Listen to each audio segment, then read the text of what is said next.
It hides inside nearly every heavy atom in the universe. It helps give matter its weight, its stability, and its history. But in the silence of empty space, a neutron cannot remain itself forever. This is the story of what a neutron truly is, how it lives inside matter, and why nature allows it to survive only when it belongs to something larger. If that sounds like the kind of mystery worth following, like this video, subscribe and come a little closer. From the widest view, the universe appears as a vast arrangement of space, light, gas, dust, stars, galaxies, and long stretches of darkness between them. Much of its total content is not the ordinary matter that telescopes reveal so easily. Yet the visible part, the part that forms stars, planets, clouds, and bodies, is built from familiar particles. Among them is the neutron, a neutral particle found in the compact center of an atom, the nucleus. At this outermost scale, the neutron is not a rare curiosity. It is woven quietly through much of the material world. It does not shine by itself, and it does not announce its presence with color or shape, but it is present almost everywhere that ordinary matter becomes more complex than the simplest form of hydrogen. The neutron belongs to ordinary matter rather than to dark matter or dark energy. Ordinary matter is only a fraction of the whole cosmos, yet it is the part that gathers into galaxies, stars, planets, and living bodies. Within that visible structure, neutrons are one of the quiet foundations. In the earliest history of the universe, this presence begins very soon after the hot beginning. In the first moments, matter exists in forms too energetic for stable atoms. As expansion continues and conditions cool, protons and neutrons persist long enough to begin combining. During the first few minutes, these particles join into the earliest atomic nuclei. Most of the ordinary matter that emerges from this period becomes hydrogen and helium, with only tiny traces of slightly heavier nuclei. This early outcome leaves a lasting mark on the cosmos. A large share of the neutrons made available at that time ends up bound inside helium nuclei. In that sense, many of the neutrons now spread across the visible universe enter cosmic history very early and remain stored in matter from nearly the beginning. As the universe grows larger and cooler, matter spreads into immense regions of thin gas. Between galaxies and within them, diffuse clouds drift through space. Hydrogen remains the most common ingredient. Helium follows behind it. Heavier elements exist in much smaller amounts. In cooler regions, some of this matter forms complete atoms, with electrons surrounding nuclei. In hotter regions, especially near energetic stars or intense radiation, atoms lose electrons and become plasma, a state in which nuclei and electrons move separately. In both cases, neutrons are still present whenever nuclei heavier than ordinary hydrogen are present. They do not fill empty space as a widespread free population. Instead, they are usually held inside nuclei, quiet and unseen, contributing mass and stability to matter that drifts across the dark. Radiation crosses these regions as well, but light itself contains no neutrons. From radio waves to gamma rays, light carries energy rather than nuclear matter. Even so, radiation helps shape the places where neutrons appear. Strong radiation heats gas, strips electrons from atoms, and drives collisions energetic enough to rearrange nuclei. In some extreme environments, high-energy light and fast particles can help produce free neutrons for a brief time. These neutrons do not usually gather into long-lived clouds. They are born in energetic circumstances, travel for a limited interval, and then disappear through collision or decay. The wider cosmic scene therefore contains a contrast. Neutrons are abundant as hidden parts of matter, yet uncommon as lasting independent travellers. Within galaxies, the same pattern continues. Spiral arms and central regions contain stars in enormous numbers, and the gas between those stars carries the raw material for future generations of them. A star may look like a sphere of glowing light, but its light rises from matter in an extreme state. Inside most stars, atoms do not remain intact. Heat turns matter into plasma. Even there, neutrons still belong to the nuclei of many elements present within the star. Ordinary hydrogen contains no neutron at all. Helium does. Carbon does. Oxygen does. Iron does. As matter becomes chemically richer, neutrons become more common partners of protons within nuclei. Outside stars, neutrons also reside in worlds that never glow on their own. Planets, moons, asteroids, comets, dust grains, and icy bodies all contain nuclei built from combinations of protons and neutrons.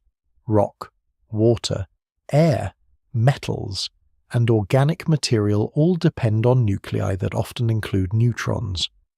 The neutron is therefore not confined to exotic places. It is present in ordinary solids, liquids, and gases throughout the universe wherever matter has moved beyond the simplest hydrogen nucleus. There are also places where free neutrons appear more directly, though not for long. High-energy particles known as cosmic rays move through space at enormous speed. When they strike atomic nuclei in a thin cloud, a planetary atmosphere, or the surface of airless rock, they can break nuclei apart and produce showers of secondary particles. Among these secondaries are neutrons. Earth's upper atmosphere receives them in this way. Other planets and moons do as well. Spacecraft instruments and ground detectors can register their presence. Even here, however, the pattern remains the same. Free neutrons are usually products of active collisions, not permanent residents of open space. Their neutrality gives them a special character in this cosmic setting. Because a neutron carries no electric charge, magnetic fields do not steer it in the way they steer protons and electrons. A free neutron can move away from a collision without the same electrical interactions that charged particles experience. That makes it elusive in nature. In the broad darkness between stars, this helps explain why neutrons are not part of the obvious visual fabric of the sky. They belong to matter more than to appearance. So at the scale of the visible universe, the neutron is both common and hidden. It is common because so much ordinary matter contains it inside nuclei. It is hidden because those nuclei bury it from direct view, while lone neutrons remain brief and sparse. The great clouds of galaxies, the thin gas between stars, the bright bodies that burn, and the cold bodies that do not all carry the neutron in quiet ways. It enters the story of matter early, stays with matter through nearly every cosmic setting, and waits within it as a silent share of weight and structure. Across the visible universe, many neutrons spend their long existence not in open space, but inside stars. A star is a region where gravity gathers matter so strongly that the center becomes hot and dense enough for nuclei to change. This change is called nuclear fusion, a process in which lighter nuclei join and form heavier ones. It is the main source of a star's light and heat. In this environment, the neutron is not yet the central subject. It appears as part of a wider pattern in which matter is slowly reorganized under pressure, temperature, and time. Most stars begin mainly with hydrogen, the simplest and most common element. An ordinary hydrogen nucleus is just a single proton. It contains no neutron. A young star therefore starts from matter that is poor in neutrons compared with many later elements. As gravity compresses the star's core, the temperature rises until hydrogen nuclei can combine. Because protons carry positive electric charge, they resist one another. Only under the severe conditions inside a star can they come close enough for the strong interaction, the force that binds nuclei, to overcome that electrical repulsion for a brief instant. Once fusion begins, the star enters a long, stable phase of life. In stars like the Sun, the main pathway of hydrogen fusion is a chain of reactions that gradually turns hydrogen into helium. Early in this chain, one proton changes into a neutron. This is a crucial moment. Without that change, ordinary helium could not form so readily in such stars. Two protons do not make a stable ordinary nucleus on their own. One of them must transform. The result is a deuterium nucleus, a form of hydrogen that contains one proton and one neutron. In simple terms, this star begins with matter made almost entirely of protons, and through nuclear change it starts to create nuclei that include neutrons. This is one of the first ways the neutron enters the life of an ordinary shining star. That transformation does not happen freely or casually. It occurs through the weak interaction, the part of nature responsible for certain kinds of radioactive change and particle conversion. In the dense heat of the stellar core, the weak interaction allows one proton to become a neutron while releasing other particles. The pace is slow. That slowness matters. It helps keep stars stable over immense spans of time. If every proton changed and fused quickly, a star like the Sun would burn through its fuel far more rapidly. Instead, the process is measured and gradual. The calm light of a long-lived star depends in part on how reluctantly this conversion proceeds. Once helium begins to accumulate, the inner composition of the star slowly changes. Helium nuclei contain two protons and two neutrons. They are tightly bound and very stable. In a star of modest mass, a large part of its active life is spent building this helium in the core. The neutrons in helium do not exist as a separate gas or stream within the star. They are locked into nuclei, contributing to mass and binding. Their role is quiet but essential. They help make possible the stable nuclear forms that the star can create and hold. In more massive stars, the process continues far beyond helium. As the central hydrogen becomes depleted, gravity compresses the core further. The temperature rises again, and helium itself can begin to fuse. Helium fusion produces carbon and oxygen through reactions that join helium nuclei to one another or to other nuclei already present. Carbon and oxygen both contain neutrons as ordinary parts of their nuclei. With each stage, the star is not merely making heavier matter, it is also changing the balance between protons and neutrons inside that matter. This balance is important because nuclei are not stable in arbitrary combinations. A nucleus is held together by the strong interaction, but it must also avoid excessive electrical strain from too many protons packed together. Neutrons help by adding binding without adding electric repulsion. In lighter nuclei, the numbers of protons and neutrons are often similar. In heavier nuclei, a stable arrangement usually requires more neutrons than protons. The neutron therefore becomes increasingly important as stars build heavier elements. It acts as part of the structure that lets larger nuclei exist at all. Inside a massive star, fusion advances through a sequence of burning stages. Carbon can fuse into heavier nuclei. Oxygen can do the same. Later stages involve neon, magnesium, silicon, sulfur, and related nuclei. At each step, the star's core reaches greater temperature and density.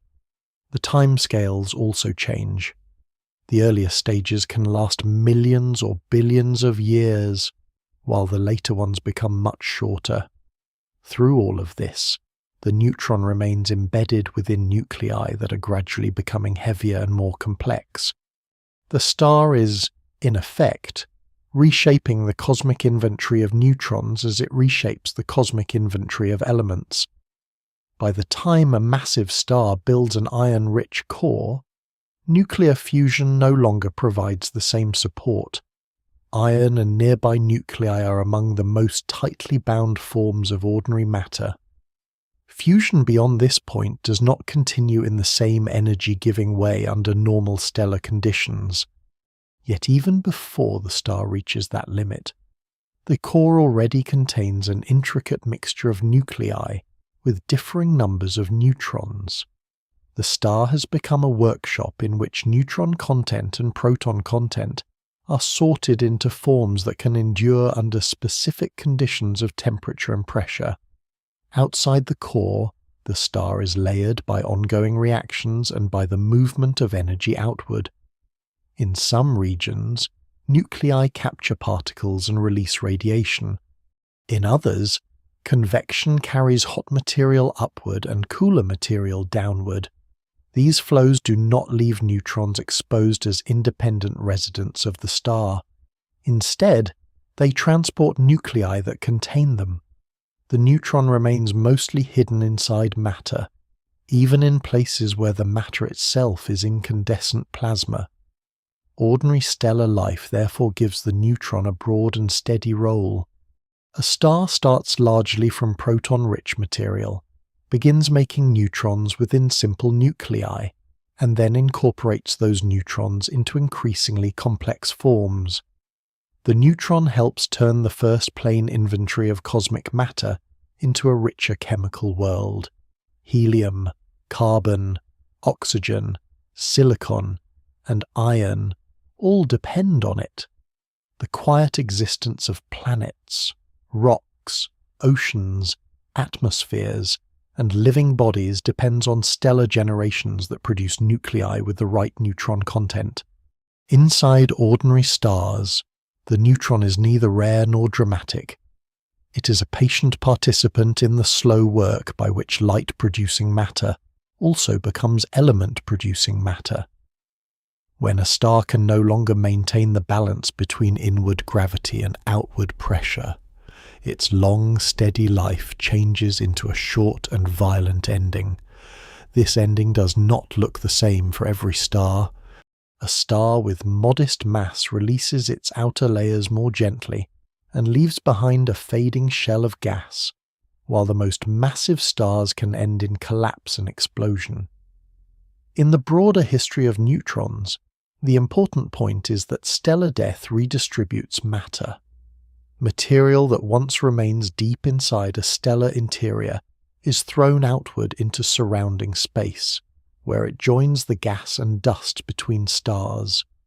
The neutrons carried in that material go with it, hidden inside newly made nuclei or inside unstable nuclei that continue to change after the blast. In a massive star, the late core becomes rich in heavy nuclei and loses the ability to support itself through ordinary fusion. Gravity then takes command. The inner region collapses in a fraction of a second. Matter is compressed to extraordinary density, and a powerful shock forms and moves outward.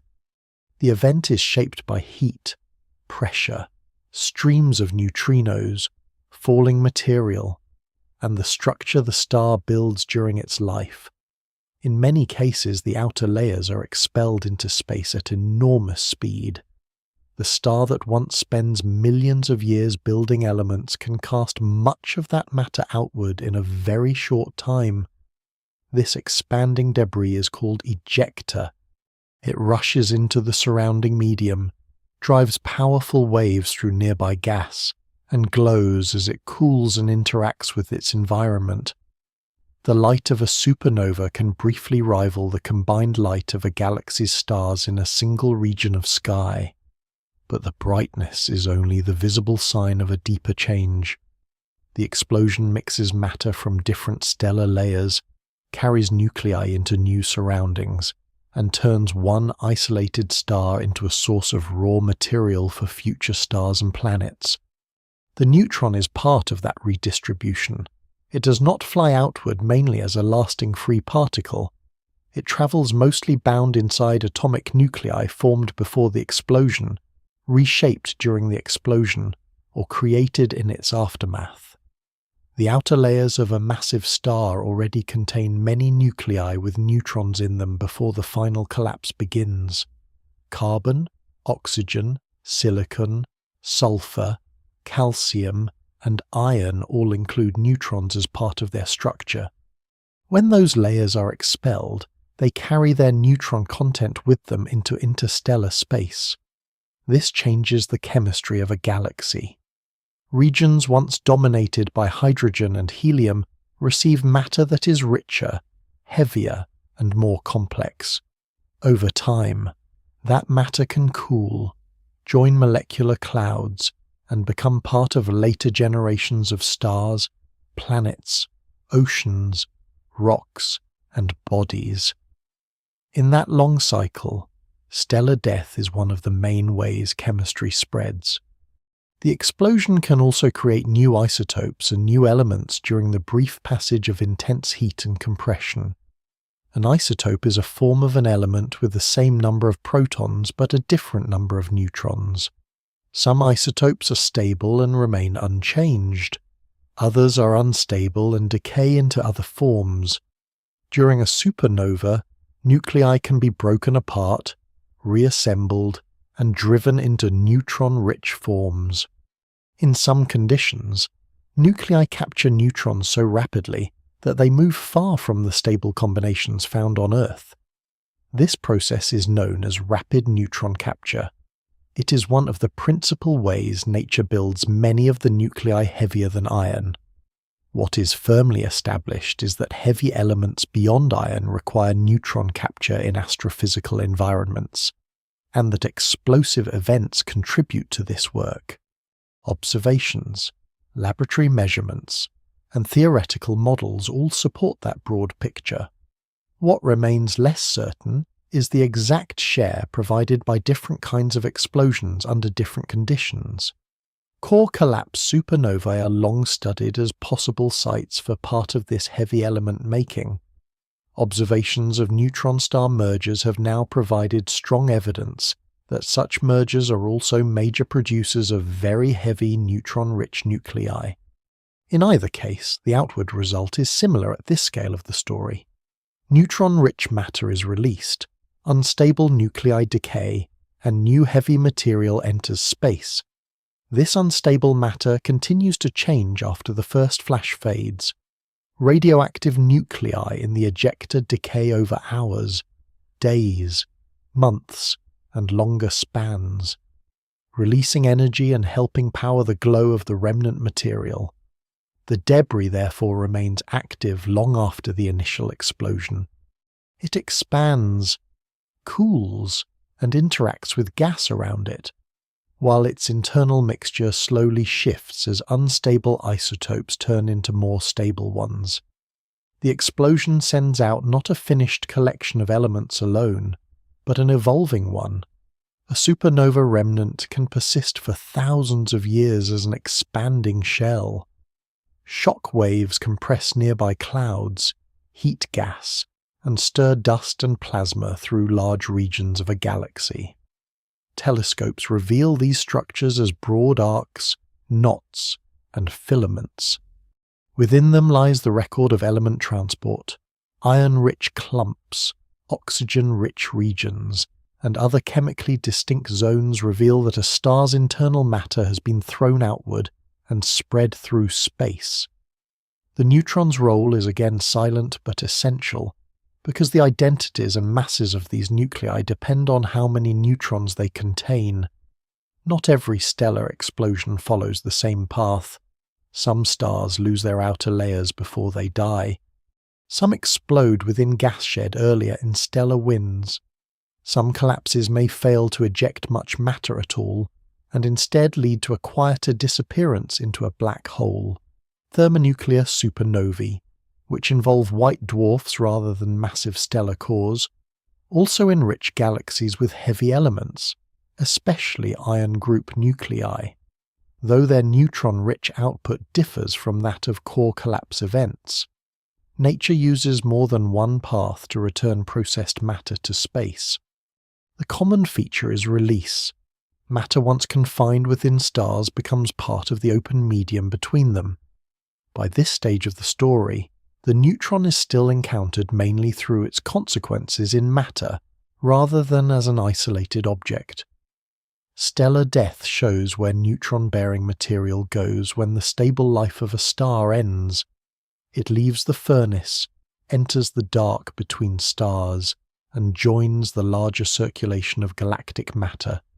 In expanding remnants, and in the aftermath of violent mergers, neutron-rich nuclei move outward, transform, and seed the next generations of cosmic structure.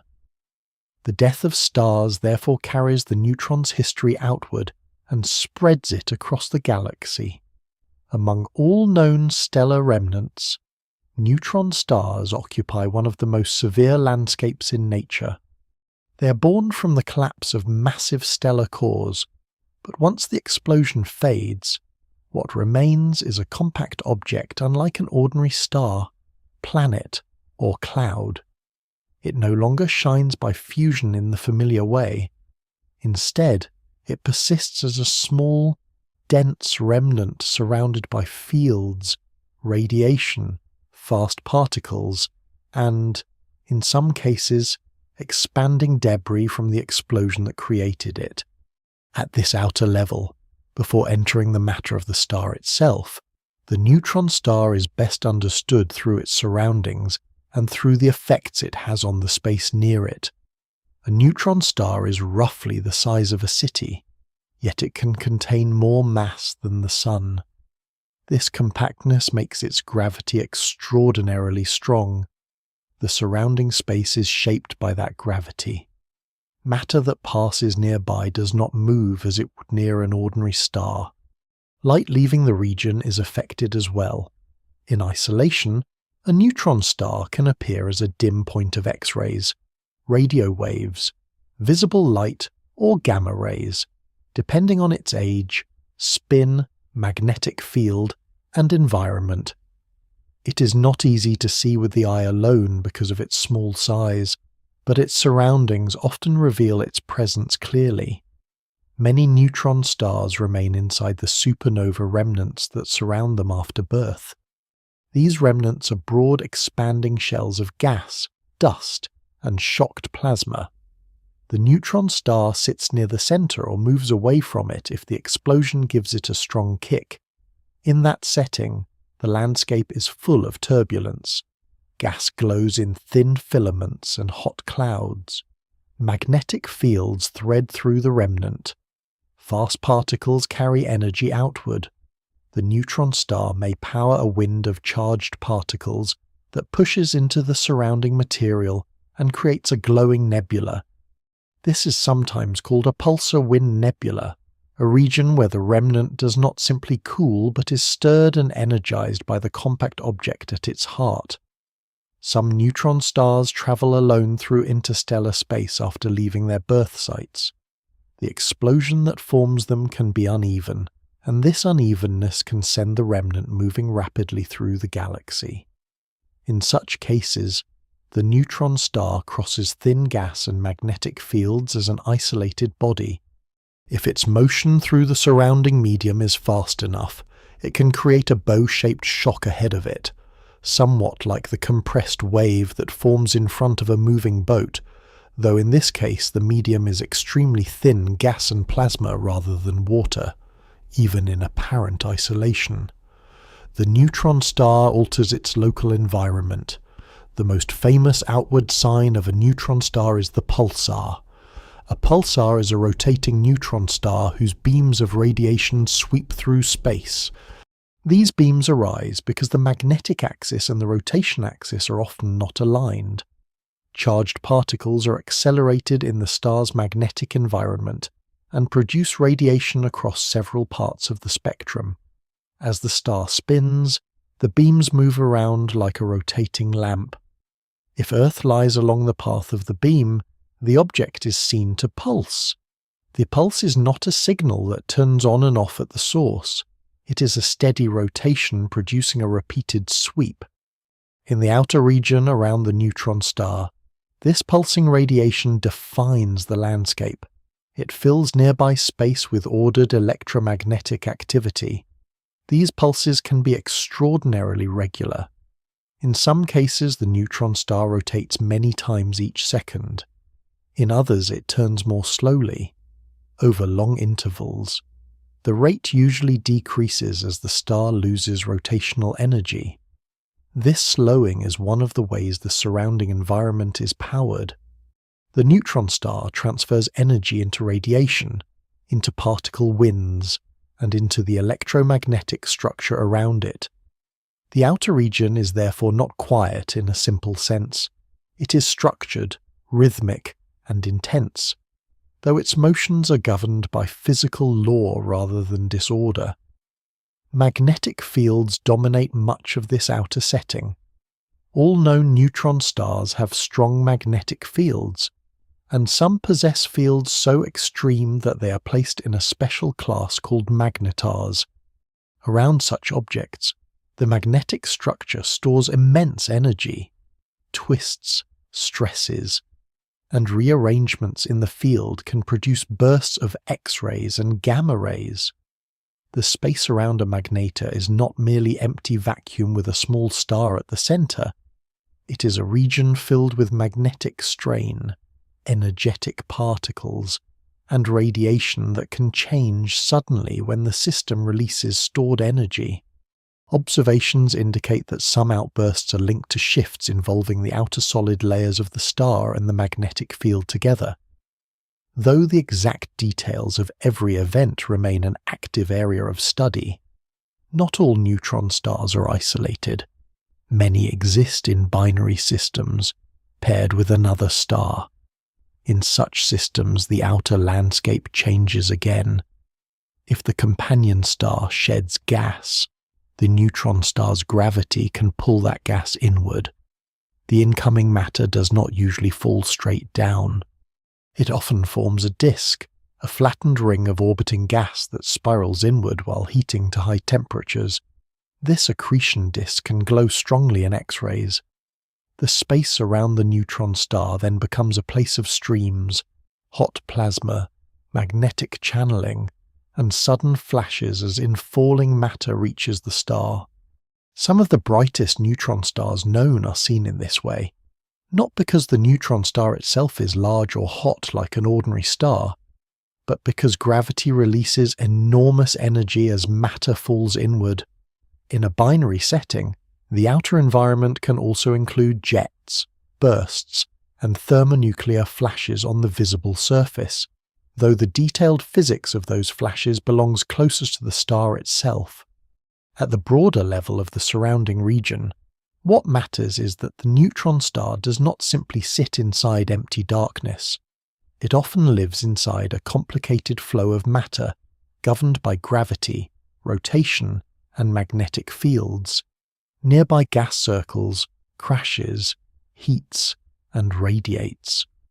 The remnant changes not only itself but the structure of the space around it. Seen from afar, then, a neutron star is less a dark sphere than a center of influence. Around it lie remnants of stellar death, streams of particles, beams of light, powerful fields, and, at times, companion-fed disks of hot gas. Its outward landscape is severe but readable. Astronomers detect it through flashes, timing, X-rays, radio pulses, gamma-ray bursts, and glowing nebulae.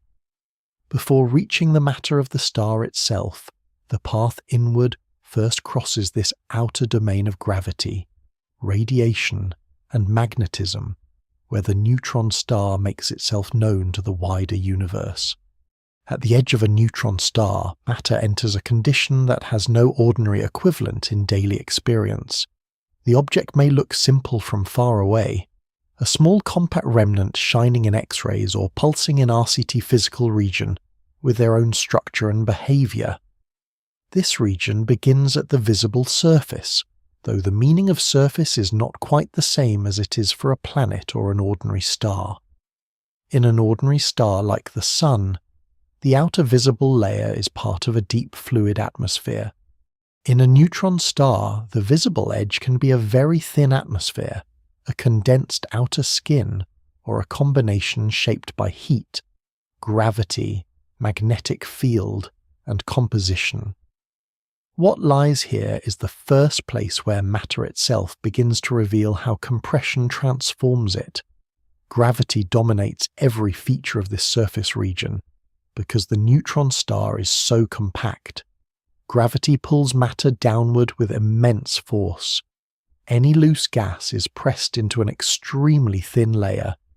A neutron star atmosphere, if present, may be only a very small thickness compared with the size of the star, yet it strongly affects the radiation that escapes.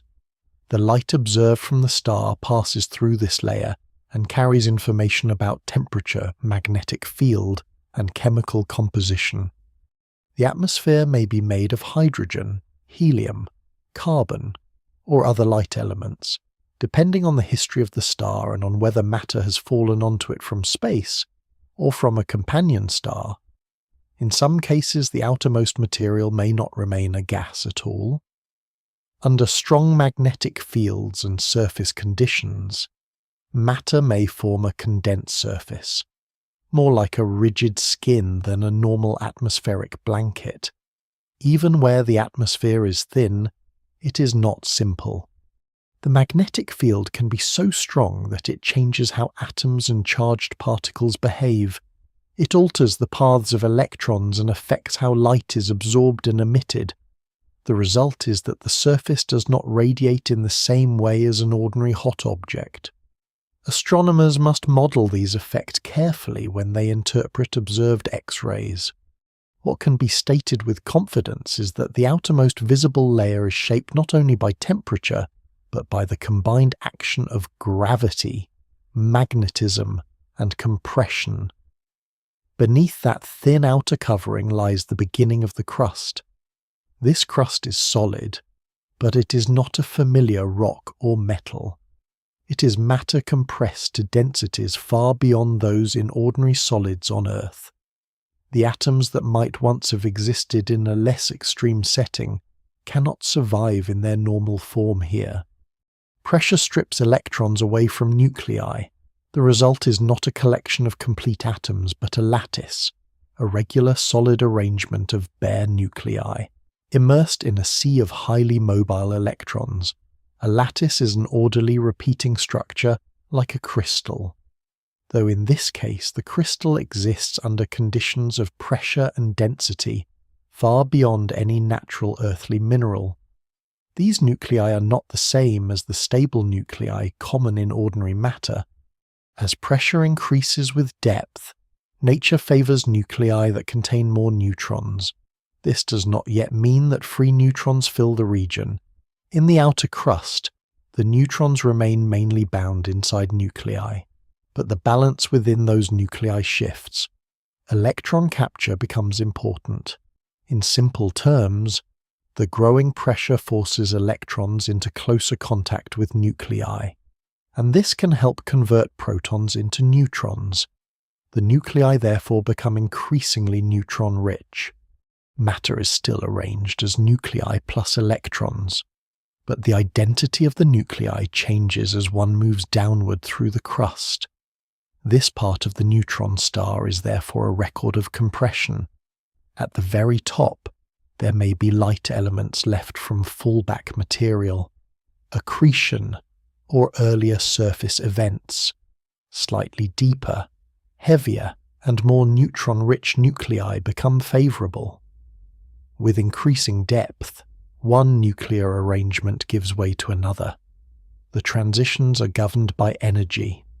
Nature continually seeks the form that can exist with the lowest available energy under local pressure.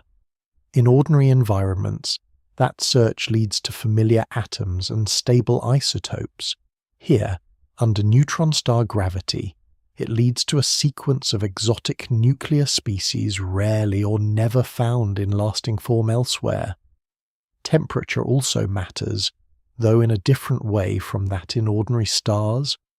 A newly formed neutron star can be extremely hot, and even an older one may keep a hot surface by earthly standards. Yet the outer crust can still remain solid because the density is so enormous.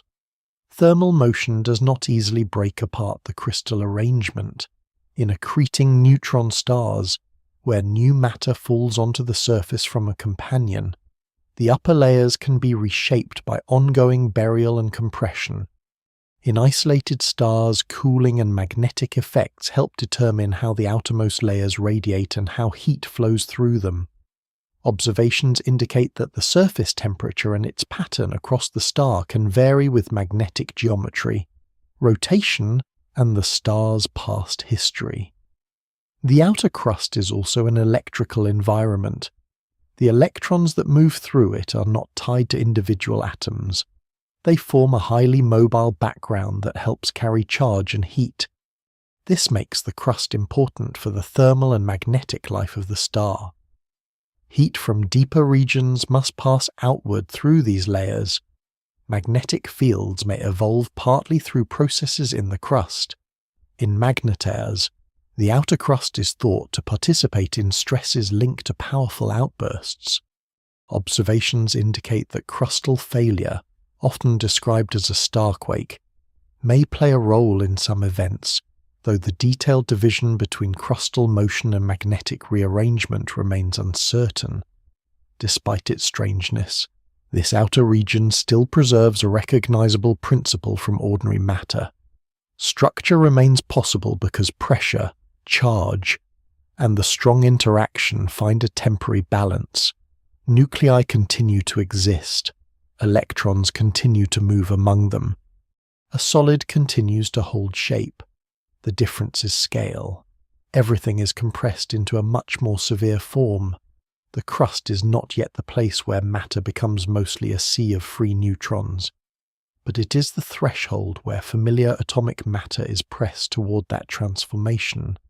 It is the last region in which nuclei still stand apart in an ordered solid, each made heavier with neutrons as the pressure rises and the star's inward grip grows stronger. Deeper beneath the outer crust, the neutron star enters the region where its name becomes physically appropriate. Pressure rises until some neutrons can no longer remain confined inside individual nuclei. They begin to leak out and move through the matter between the nuclear clusters. This threshold is often described as neutron drip. The phrase is simple, but the change it names is profound.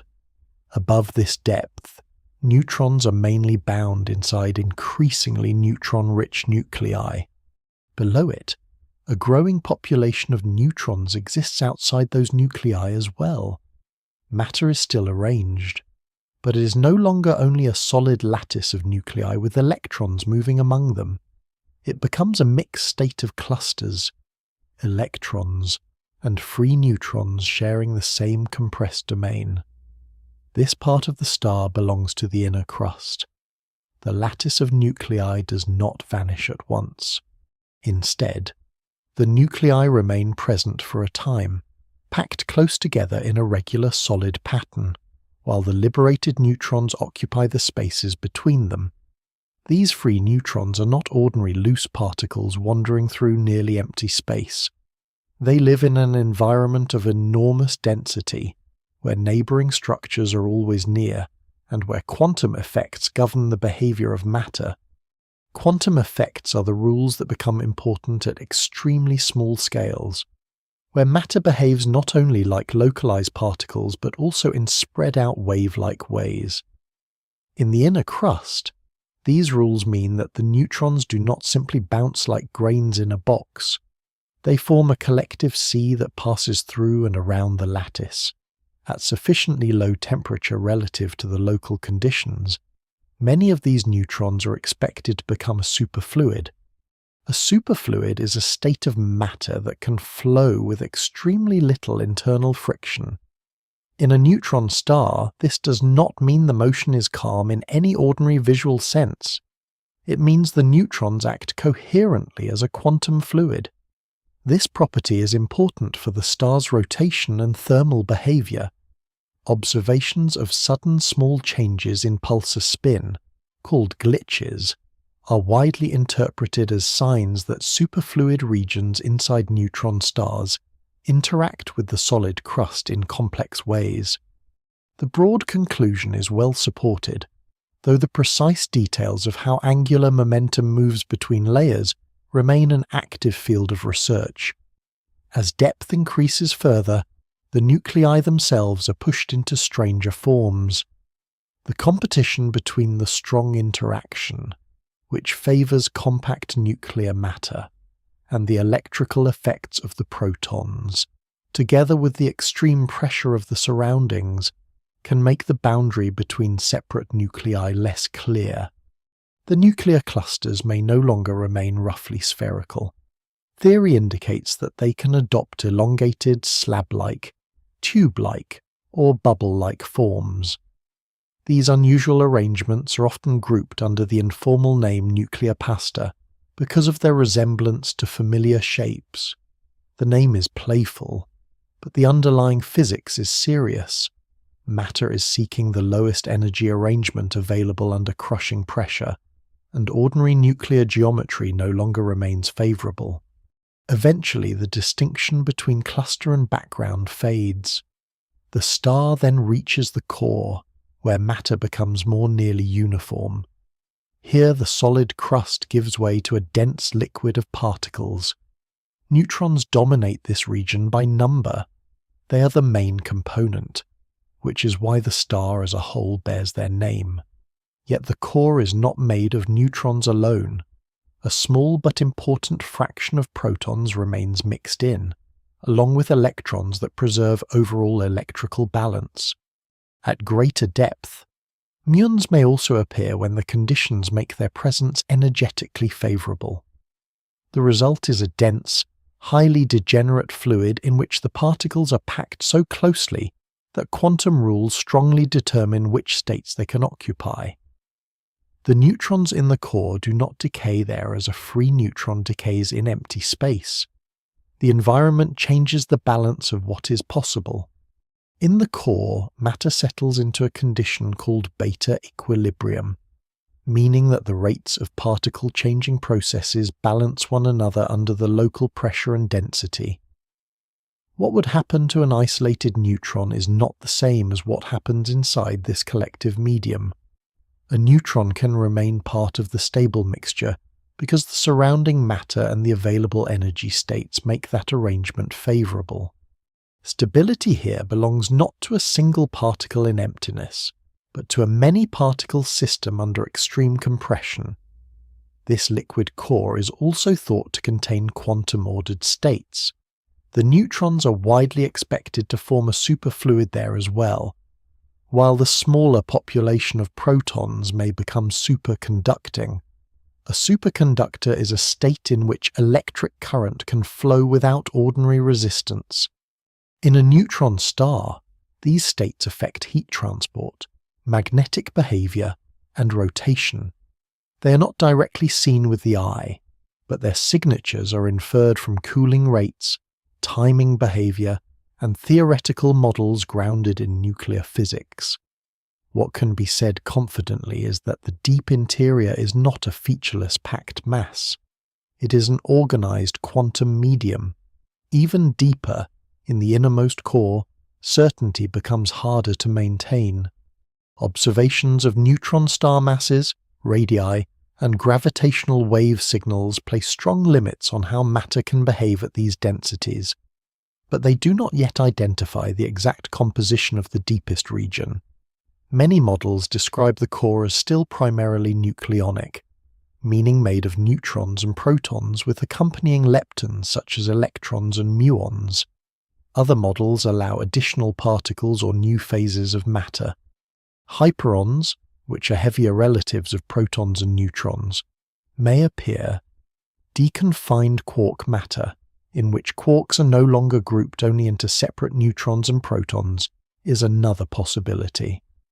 Some theories also consider condensates of other particles. Observations indicate that neutron stars can support very large masses, which rules out some overly soft forms of dense matter. but it remains uncertain exactly which inner core state nature selects. Even with that uncertainty, the broad physical picture is clear. The deep interior of a neutron star is the known cosmic setting where neutrons can exist in enormous numbers without quickly disappearing into some simpler arrangement. They are stabilized not by isolation but by company, pressure, and collective balance. The deeper one moves, the less ordinary atomic structure survives. First the electrons are stripped from atoms, then neutrons escape from nuclei, then nuclei themselves lose their separate identity, and finally matter becomes a dense neutron-rich fluid whose properties are governed by quantum law on a macroscopic scale. In this interior, the neutron is no longer a hidden partner inside ordinary nuclei. It becomes the principal substance of the star. Away from neutron stars and explosive stellar remnants, the neutron spends most of its existence in a quieter setting. It lives inside ordinary atomic nuclei. These nuclei are small centers of matter found in the atoms of rock, water, air, metal, ice, living tissue, and interstellar dust. In such places, the neutron is not drifting freely through space, and it is not part of an immense compressed sea. It is bound together with protons inside a compact central region that gives each atom most of its mass. This is the setting in which neutrons are most familiar to the material world, even though they remain hidden from sight. An atom consists of a nucleus surrounded by electrons. The electrons shape chemistry, light absorption, and the way substances combine. But the nucleus determines which element the atom is. That identity comes from the number of protons in the nucleus. 1 proton gives hydrogen, 6 give carbon, 8 give oxygen, 26 give iron. Neutrons do not change one element into another by themselves, because they carry no electric charge. Instead, they change the mass of the nucleus and help determine whether that nucleus can remain stable. A nucleus is extremely small compared with the full atom. Most of the atom's volume belongs to the region through which the electrons move. The nucleus occupies only a tiny central fraction of that space, yet it contains almost all of the atom's mass inside that minute region. Protons and neutrons sit close together. These two particles are often grouped under a shared name, nucleons, meaning the particles that make up nuclei. In ordinary matter, a neutron is therefore most often encountered as one of these nucleons, not as a separate object. The simplest nucleus, the most common in the universe, is ordinary hydrogen. It contains a single proton and no neutron. This reminds the wider story that not all nuclei require neutrons. But once matter moves beyond the simplest hydrogen, neutrons become common. Deuterium, a heavier form of hydrogen, contains 1 proton and 1 neutron. Helium usually contains 2 protons and 2 neutrons. Carbon usually contains 6 protons and 6 neutrons. Oxygen usually contains 8 protons and 8 neutrons. In these familiar light nuclei, the numbers of protons and neutrons are often equal or nearly equal. This rough balance changes as nuclei grow heavier. The reason is visible in the pattern of stable matter. Protons all carry positive electric charge, and like charges repel one another. A larger nucleus therefore contains a greater electrical strain, simply because it holds more protons close together. Neutrons add mass and participate in nuclear binding, but they do not add that electrical repulsion. In heavier nuclei, a nucleus usually remains more stable when it contains somewhat more neutrons than protons. Lead is one example. Its stable forms contain clearly more neutrons than protons. The neutron thus acts as a quiet partner that helps larger nuclei exist without adding to the electric crowding at the center. This does not mean that any number of neutrons can be added without limit. Each element can exist in several isotopes, which are forms of the same element with the same number of protons but different numbers of neutrons. Some isotopes are stable, others are unstable and radioactive. A stable nucleus can persist indefinitely under ordinary conditions. A radioactive nucleus changes on its own into a different state or a different nucleus.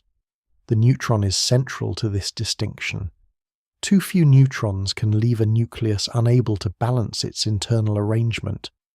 Too many can do the same. Stability lies within a limited range, not at an unlimited extreme. In ordinary matter on Earth, many stable nuclei fall within these favoured ranges. Carbon in living tissue is mostly carbon-12, with 6 neutrons, while a small fraction is carbon-13, with 7 neutrons. Both are stable. Carbon-14, with 8 neutrons, is not stable and slowly decays. Oxygen has several stable isotopes. Iron has several as well. Tin has many. Nature allows some flexibility, but not complete freedom. The nucleus is selective. It accepts certain neutron counts and rejects others over time. The neutron's presence also affects nuclear mass in a direct way. A nucleus with more neutrons is heavier than one with fewer, even if both belong to the same element. This means that isotopes of the same element behave almost identically in chemistry, because chemistry depends mainly on electrons and proton number, yet they differ in mass and in some physical behaviour. Water that contains deuterium is still water in a chemical sense, but it is slightly heavier. Rocks preserve isotopic ratios that record processes in Earth and space. Ancient ice, meteorites, shells, and minerals all carry nuclear histories partly written by neutron count. Inside an ordinary stable nucleus, the neutron does not behave like a tiny hard bead sitting motionless in a fixed spot. Quantum physics governs the nucleus. The protons and neutrons occupy allowed states and move in ways that are better described by probability and shared structure than by little planetary paths. Even so, the nucleus is not a formless blur. It has size, shape, energy levels, and patterns that can be measured. Some nuclei are nearly spherical. Others are slightly elongated or otherwise deformed. Their exact structure depends on how the protons and neutrons are arranged among the available quantum states. Certain numbers of protons or neutrons give especially stable arrangements. Nuclear physicists call these magic numbers because nuclei with these counts often show unusual stability or distinctive structure. The term is simple, but it refers to an ordered pattern in nuclear behaviour rather than to anything mysterious. It is one more sign that the neutron inside a nucleus is part of an organised system. Stability does not come from mere crowding. It comes from specific allowed arrangements. In this ordinary nuclear setting, the neutron survives because it is bound. A free neutron left alone changes after a short time, but a neutron inside a stable nucleus can remain there at the age of the universe. The surrounding nuclear environment changes what is possible. The neutron is no longer an isolated particle with only empty space around it. It becomes part of a many-particle structure whose total energy can be lower and more enduring than the energy of separated parts. In that form, the neutron is one of the most persistent constituents of matter, so the ordinary nucleus offers the neutron a quiet refuge. Here it helps define isotopes, adds mass, supports heavier nuclei, and contributes to the long-term stability of the elements that fill the material world. It remains hidden at the centre of atoms, beyond direct sight and beyond chemistry's surface appearances. But it is present in stone, seawater, bone, iron, salt, and starlight-born dust. In ordinary nuclei, the neutron is not failing to survive. It is surviving in the form that nature most often allows. Once the neutron is held inside an ordinary nucleus, Its influence extends outward into the larger structure of the atom, and then outward again into the visible world of materials.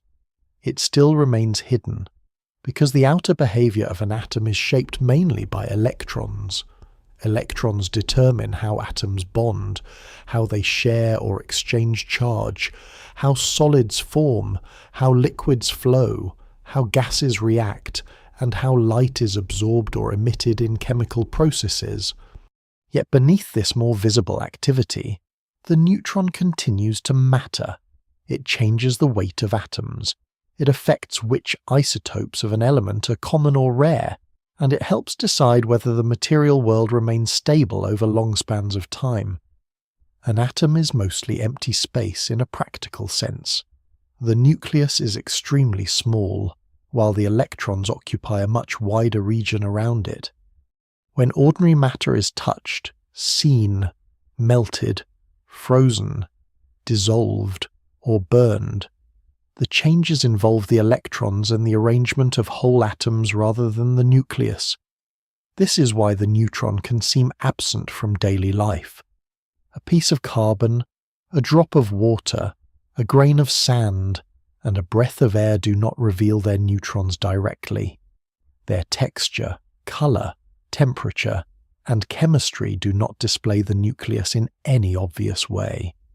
Even so, every atom heavier than ordinary hydrogen carries its neutrons inside, and the number of those neutrons quietly helps shape the material's full physical character. The most immediate effect is mass.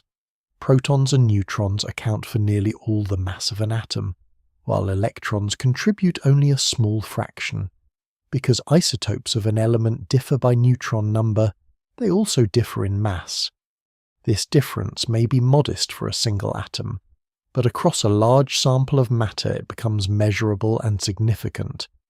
A substance made of lighter isotopes behaves almost the same chemically as the same substance made of heavier isotopes, but not entirely the same physically. Heavier isotopes move a little more slowly at the same temperature, form slightly different vibrational patterns in molecules, and can alter the rates of some processes. The neutron therefore influences matter not by changing an element's chemical identity, but by subtly shifting how heavy that identity is. Water offers a clear example. Most water contains ordinary hydrogen, whose nucleus is a single proton. Some water contains deuterium, the hydrogen isotope with one neutron. Chemically, the molecule is still water. It forms in the same broad way and takes part in the same kinds of reactions. But water containing more deuterium is slightly heavier and has somewhat different physical properties. The change is quiet, not dramatic, yet it is real. The neutron alters the mass of the atom, and that altered mass reaches outward into the behavior of the molecule. This effect appears throughout nature. Oxygen has several stable isotopes with different numbers of neutrons. Carbon does as well. So do nitrogen, sulfur, calcium, iron, and many other elements important to stars, planets, oceans, rocks, and living systems. These isotopic differences become part of the Earth's record. Ice layers preserve them. Ocean sediments preserve them. Shells, corals, minerals, and meteorites preserve them, because physical and biological processes can sort isotopes slightly by mass. The neutron leaves a hidden signature in natural archives. A rock does not show its neutrons to the eye, yet its isotopic composition can reveal where it formed, how it cooled, what temperatures it experienced, or what source material contributed to it. The neutron also matters through time. A material world made entirely of unstable isotopes would not remain as it is. Many nuclei are stable enough to persist for billions of years. Others decay on shorter timescales and turn into different nuclei.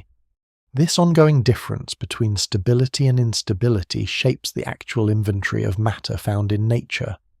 Some isotopes survive from the formation of Earth and remain common today. Others were once present in larger amounts and have mostly decayed away. Some continue to be produced by cosmic rays, by radioactive chains, or by human technology. The mixture of isotopes in any sample of matter is therefore a record of survival, production, and change, all of it tied in part to how many neutrons each nucleus contains. In everyday materials, this often appears as background rather than as spectacle. Potassium in living tissue includes a small radioactive fraction. Carbon in the atmosphere includes a small radioactive fraction. Uranium in rock slowly decays through long chains of daughter nuclei. These processes release energy, particles, and new isotopic forms over spans ranging from brief to immense. The presence or absence of certain neutrons within certain nuclei determines whether such change happens at all. The neutron's quiet role in ordinary matter therefore reaches into geology, archaeology, climate records, and the internal heat of planets. The wider world of technology also depends on this hidden nuclear variety. Some isotopes are chosen for medical imaging because their decay can be detected. Some are used in cancer treatment because their radiation can damage targeted tissue. Some are used in industry to trace fluid flow, inspect metal welds, or measure thickness. Others are crucial in nuclear reactors, where neutrons and neutron-rich nuclei help sustain controlled chain reactions. Even here, ordinary experience still meets the neutron indirectly. A hospital scan, a smoke detector, an archaeological date, and a reactor core all depend on nuclei whose neutron content makes them useful in specific ways. Yet despite all this importance, the neutron rarely dominates the surface appearance of the world. A forest is green because of light interacting with molecules. A metal shines because of electrons in a solid.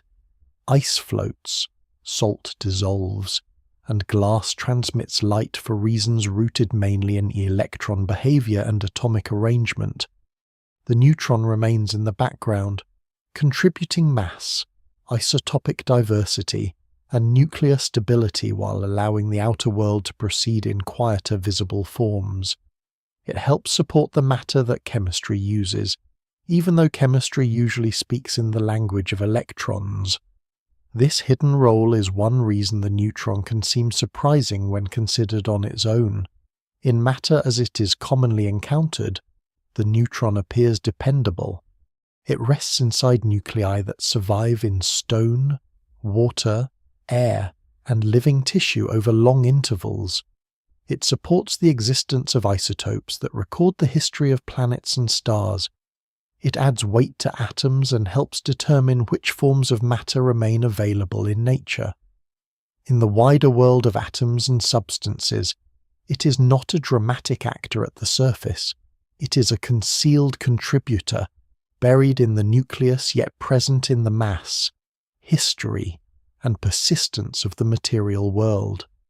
At the center of the atom, inside the tiny region occupied by the nucleus, matter is held together by a force that does not resemble the forces of ordinary daily experience.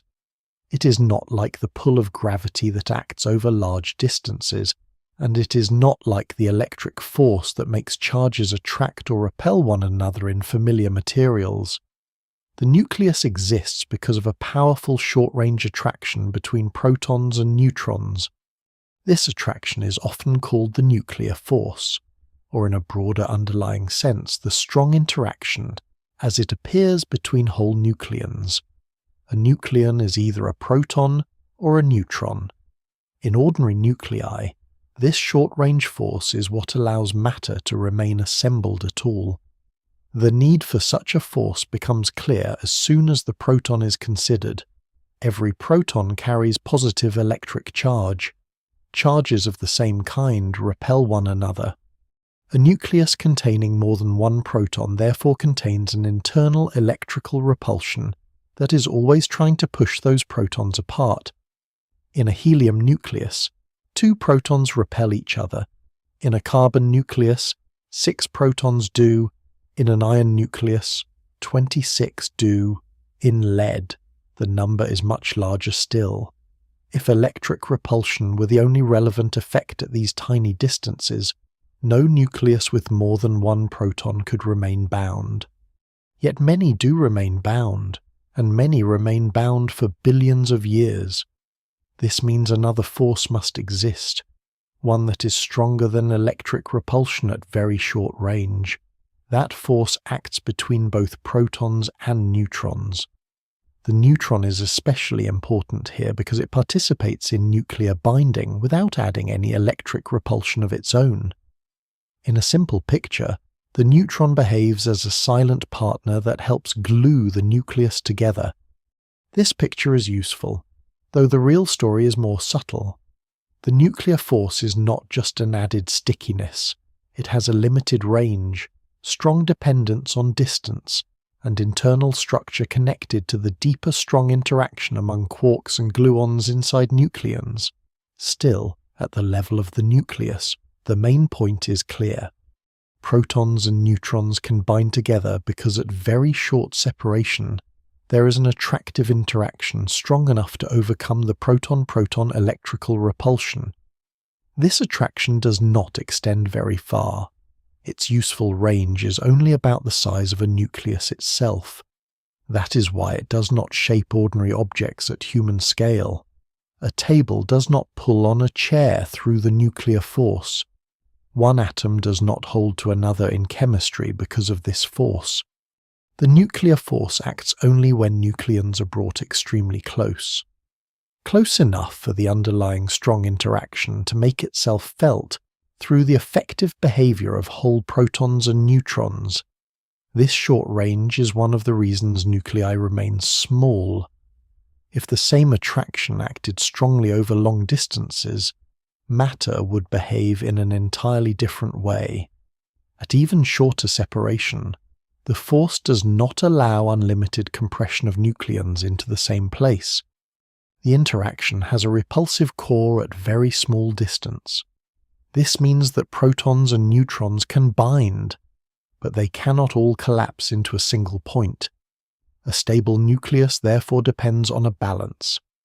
The nucleons must be close enough for attraction to act, but not so compressed that the inner repulsion and quantum effects drive the energy upward. Stability is not a matter of simple crowding. It is a matter of arrangement, distance, and allowed quantum states. Quantum physics is essential in this nuclear region. Protons and neutrons are not little marbles resting in fixed contact.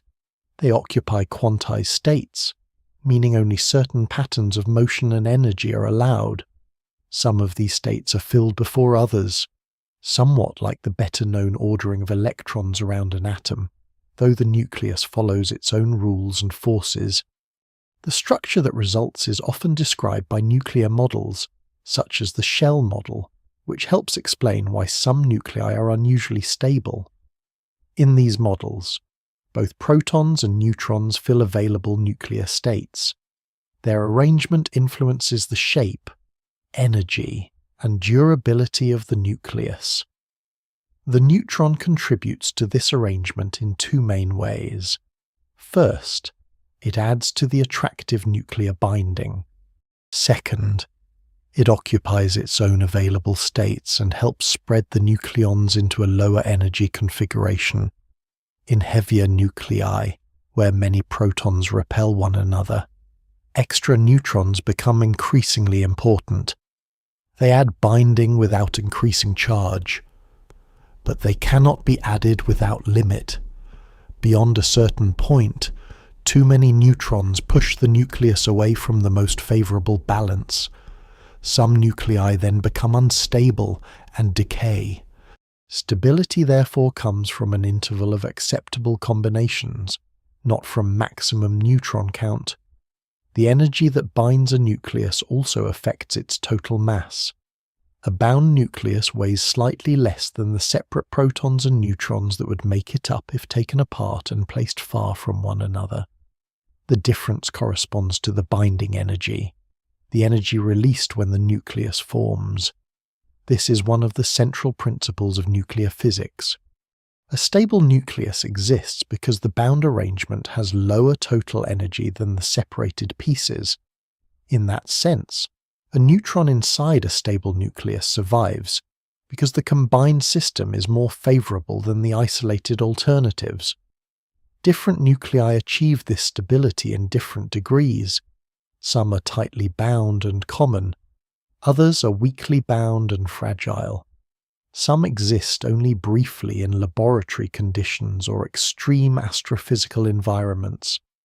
The nuclear force is therefore universal in the sense that it acts in all nuclei, but its result depends on the particular mix of protons and neutrons. A deuterium nucleus, with one proton and one neutron, is only lightly bound. Helium-4 is much more tightly bound.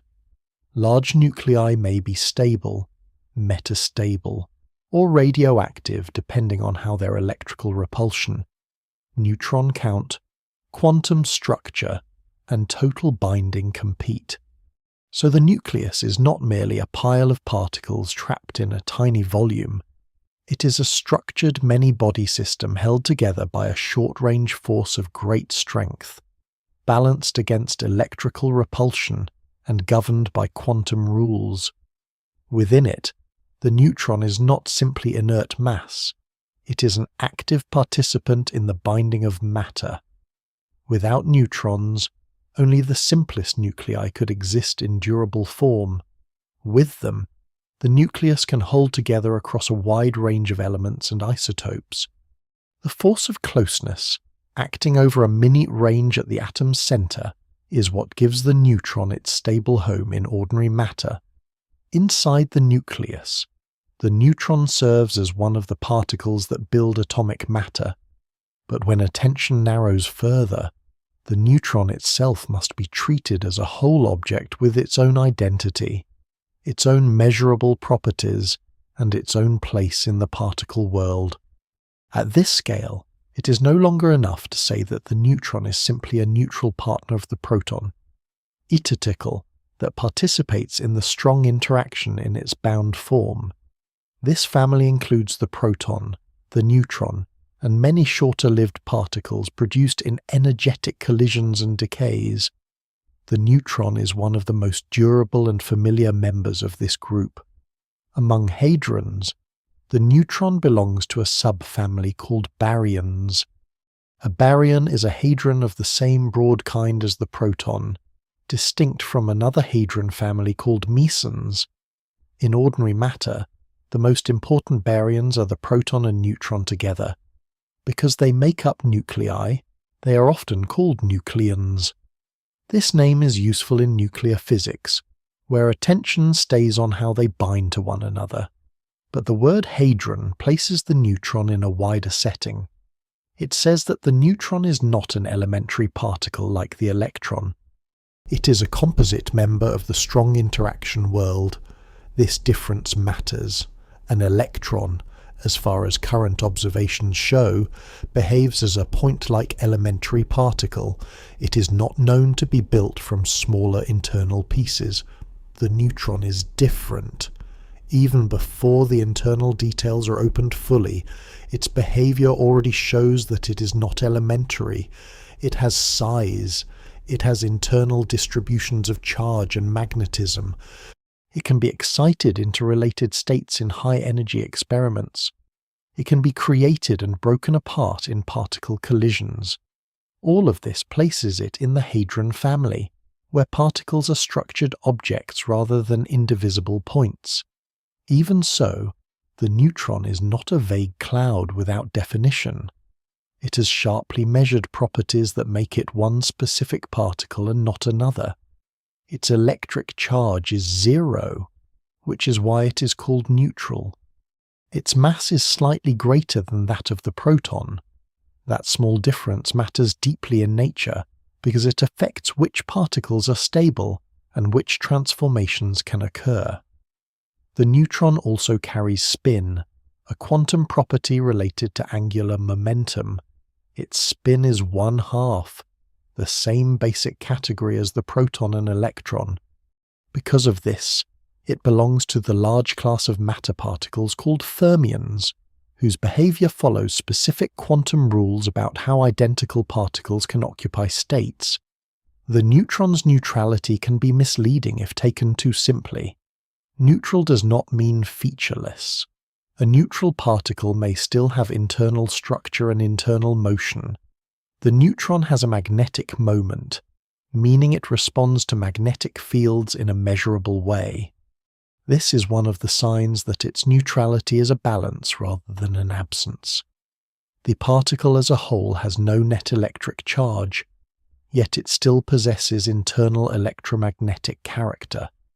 In laboratories, beams of neutrons can be guided, polarized, scattered, and studied through these properties. The neutron is therefore not invisible to experiment merely because it lacks overall charge. The hadron picture also helps explain why the neutron belongs to a world larger than the nucleus. Particle accelerators create many hadrons that do not appear in ordinary stable matter. Some live only for a tiny fraction of a second before decaying. Others exist long enough to leave tracks in detectors. The neutron stands out because it is both a hadron and a particle of ordinary matter. It is not a rare laboratory curiosity.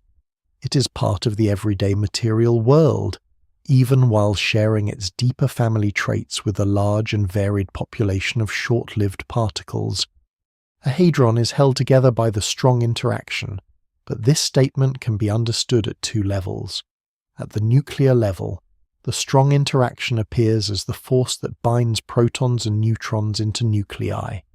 At the particle level, it also holds the neutron together as a single object. These are related aspects of the same underlying physics, though they do not look identical in practice. The force between whole nucleons in a nucleus is a residual form, a leftover manifestation of the deeper interaction that acts inside each hadron. The neutron therefore lives in two connected worlds at once. It is a building block of nuclei, and it is itself a bound system. This dual role gives the neutron a special place in science. In nuclear physics, it is one of the particles that make matter stable or unstable, heavy or light, ordinary or radioactive. In particle physics, it is an example of how nature makes a larger object from more basic ingredients while still giving that object distinct and enduring properties of its own. The neutron is not merely a temporary convenience for describing nuclei. It is a genuine particle, with a life and identity that can be studied in isolation as well as in matter. Experiments reveal this identity in many ways. Neutrons scatter from nuclei and from one another. They diffract through crystals as waves, showing their quantum nature. They are used to probe the structure of materials because they can pass into matter differently from charged particles. Their magnetic character makes them valuable in studying solids, especially magnetic substances. Their lifetime, when free, can be measured. Their mass can be compared with that of the proton. Their decay products can be counted. All of this becomes possible because the neutron behaves as a distinct hadron, not as a vague ingredient buried beyond recovery inside the atom. Yet for all this measurable individuality, the neutron remains a quiet particle. It leaves no bright trail in ordinary life. Its charge does not pull electrons the way a proton does. Its main role in matter is hidden in the nucleus. This combination of hiddenness and specificity makes it unusual. It is both deeply familiar and physically subtle. Nature uses it everywhere in ordinary nuclei, but understanding what it is requires a step beyond the visible atom into the particle world. So at this level, the neutron stands revealed not as the final indivisible core of matter, but as a hadron with definite properties and a durable identity. It belongs with the proton in the baryon family. It is neutral but not empty, massive but not elementary, stable in many nuclei yet not permanently stable when alone. As a hadron, It marks the point where the atom's nucleus gives way to a deeper layer of structure, one in which a particle can still be whole, measurable, and real while already being made from something smaller. At the next inward scale, the neutron is no longer treated as a single compact particle with fixed properties alone.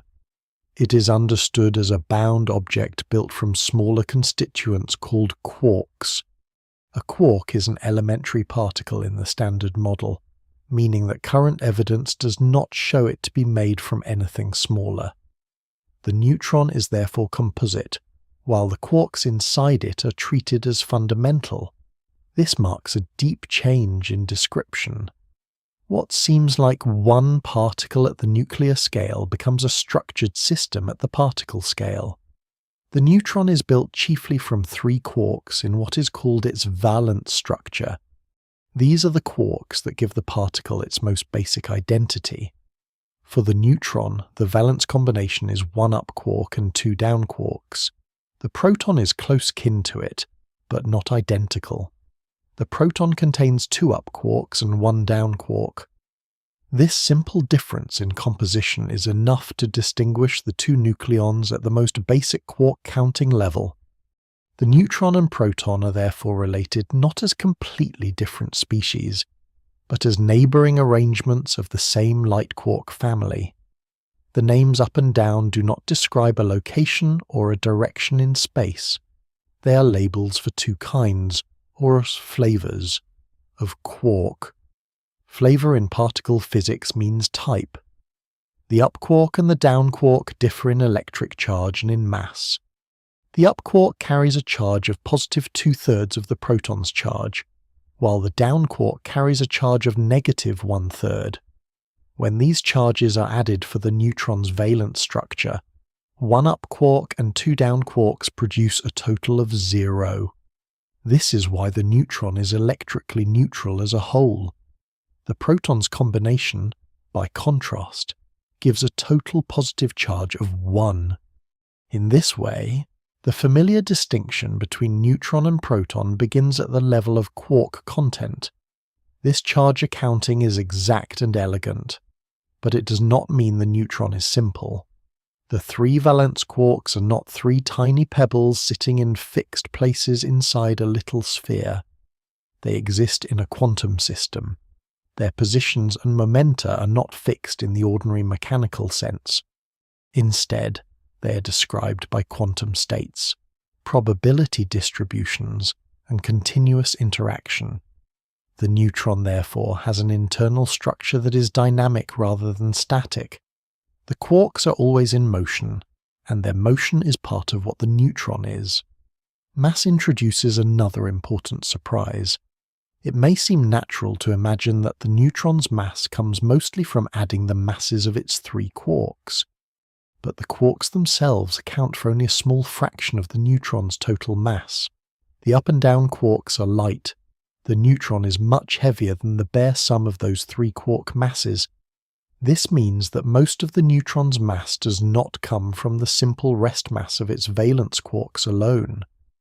The deeper reason belongs to the internal energy of the system, the motion of its constituents, and the strong interaction that binds them together. At this level, matter shows a principle that is not obvious in ordinary experience. A great deal of mass can arise from energy stored in structure and motion. The neutron also carries spin, and here again the inner picture is more complicated than it first appears. The neutron's total spin is 1/2, but this total is not the simple result of 1 quark spinning one way and 2 spinning another in a neat mechanical pattern that can be pictured like turning balls. Spin in quantum theory is an intrinsic property, not literal surface rotation. The total spin of the neutron comes from the combined contributions of quark spin, quark motion, and the motion and fields within the particle. Even before the role of gluons is treated fully, it is clear that the neutron's internal angular momentum is shared across the system, rather than concentrated in one easy image. The neutron's magnetic properties also reveal its quark structure, Although the neutron has no net electric charge, its internal constituents do carry charge, because those charges are arranged within a moving quantum system. The neutron has a measurable magnetic moment. This would be impossible for a truly featureless neutral point with no internal charge distribution. The neutron's magnetism is therefore one of the clearest outward signs that neutrality is not emptiness.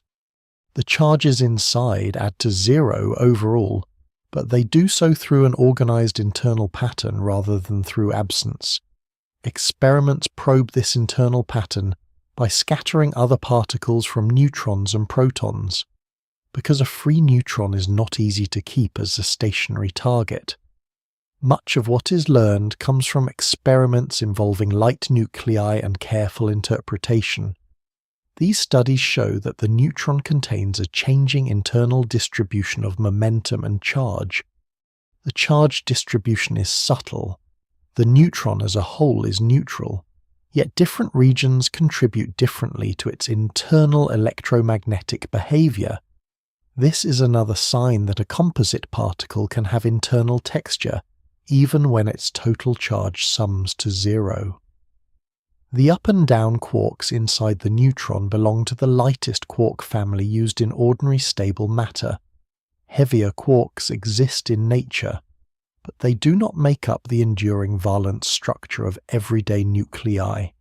Strange, charm, bottom, and top quarks appear in high-energy processes and in short-lived particles, but ordinary protons and neutrons are built from up and down quarks.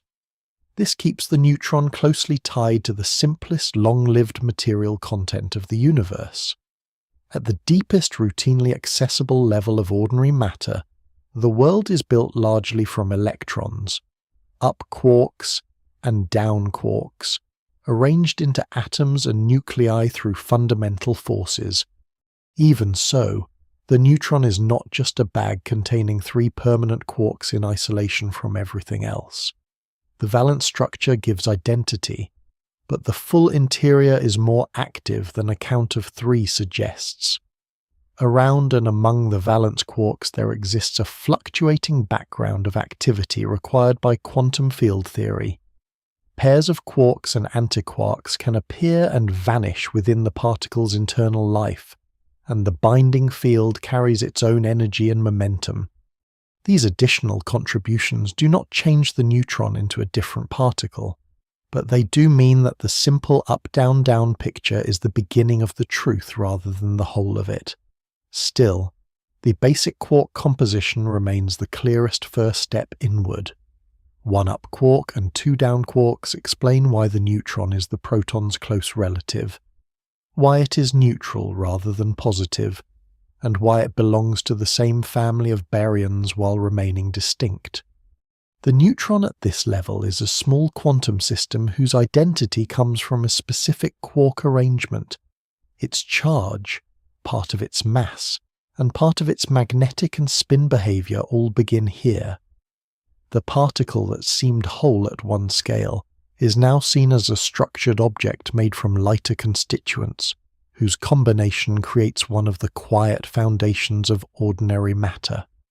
Inside the neutron, the quarks do not exist alone. They are bound together by gluons, the carriers of the strong interaction at the deepest level now reached in this story. A gluon is not a passive messenger in the way light is often imagined to travel quietly between objects. It is an active part of the neutron's interior. It binds quarks to one another, carries energy and momentum, and helps create the dynamic structure that makes the neutron a real particle rather than a loose collection of ingredients. At this scale, the neutron becomes a constantly active field of interaction, not a simple container holding 3 still components. The theory that describes this world is called quantum chromodynamics. The name is technical, but its central idea can be stated simply. Quarks possess a kind of charge called color charge, and gluons are the particles that act on that charge. The word color here does not refer to visible color. It is only a label for a property needed to describe the strong interaction. Just as electric charge is central to electromagnetism, color charge is central to the strong interaction. Quarks carry it, and gluons transmit the force connected with it. This is what holds the neutron together at the most fundamental level known in present physics. One unusual feature of gluons sets this interaction apart from the electromagnetic force. Photons, which carry the electromagnetic interaction, do not themselves carry electric charge. Gluons do carry the kind of charge relevant to their own force. Because of that, gluons can interact with one another as well as with quarks. This makes the neutron's interior much more intricate than a simple picture of three quarks exchanging neutral messengers. The field inside is self-connected and restless. Energy is stored not only in quarks but in the gluon field that binds them and interacts with itself. This helps explain one of the most surprising facts about the neutron. Most of its mass does not come from the bare masses of its three valence quarks.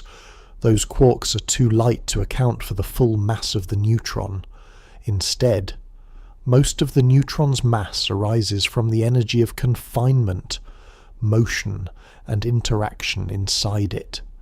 Confinement means that quarks and gluons are not found as isolated free particles in ordinary conditions.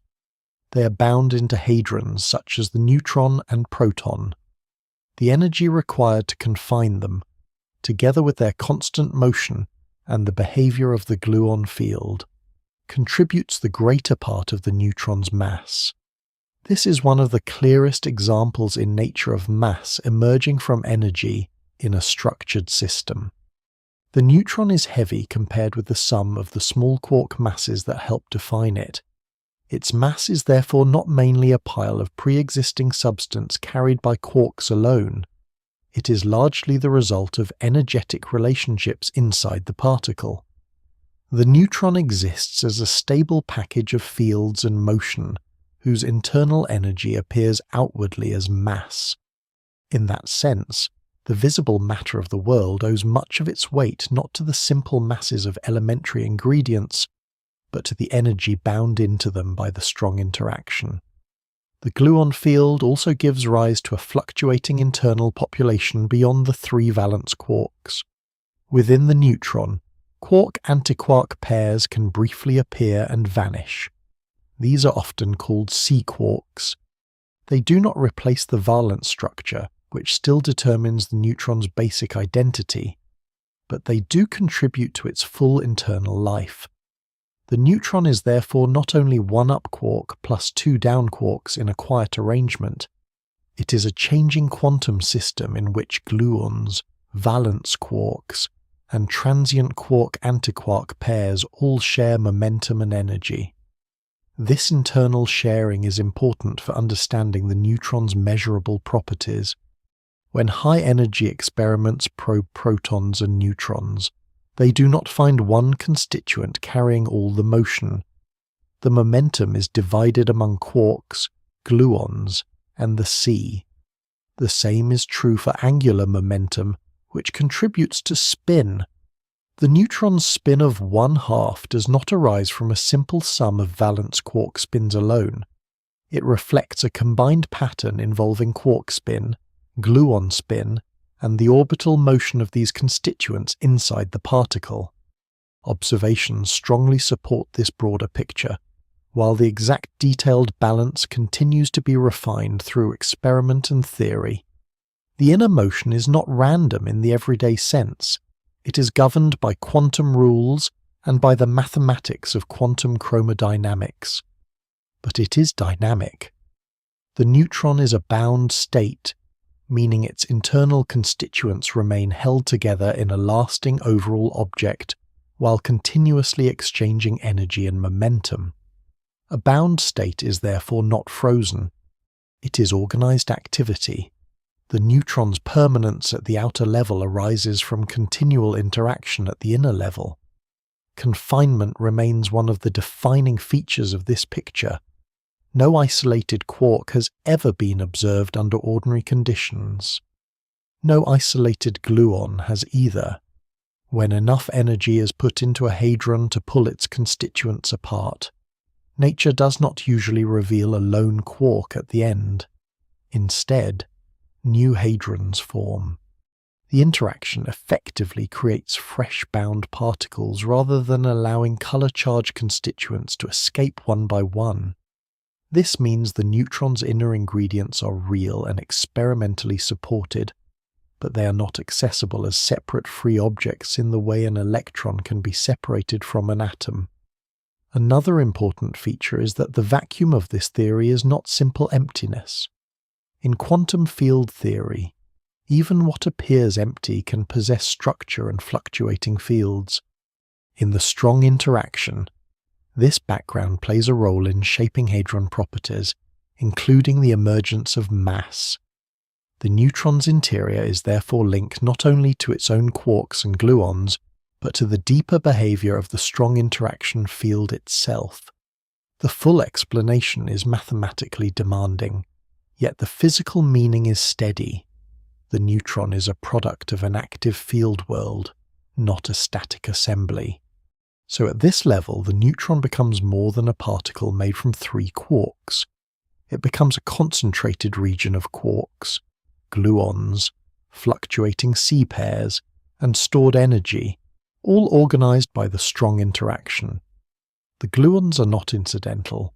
They are essential to binding, to confinement, to the emergence of most of the neutron's mass, and to the inner sharing of motion and spin. The neutron's substance is therefore not only matter in the ordinary sense, it is energy held in a stable pattern. That quiet fact reaches far outward, because the mass of ordinary visible matter depends on countless neutrons and protons built in exactly this way. A free neutron, considered by itself in empty space, occupies a different physical situation from a neutron inside a stable nucleus or inside the dense interior of a neutron star. In the nucleus, the neutron is part of a many-particle system whose total energy can be lower when that neutron remains where it is. Inditions can also make the neutron a stable member of the whole arrangement, but in open space, with no nucleus to bind it and no dense medium to constrain the available states, the lone neutron faces a simpler balance. In that simpler balance, it does not remain the final resting form. Nature permits it to change into a slightly lower energy arrangement. This point can sound surprising because the neutron is a well-defined particle, strongly bound inside itself, and capable of surviving for a noticeable time when separated from matter. It is not a fragile object held together poorly by its own internal forces. Its quarks remain tightly confined by the strong interaction. It does not dissolve because its interior falls apart. The reason it cannot survive indefinitely is more specific.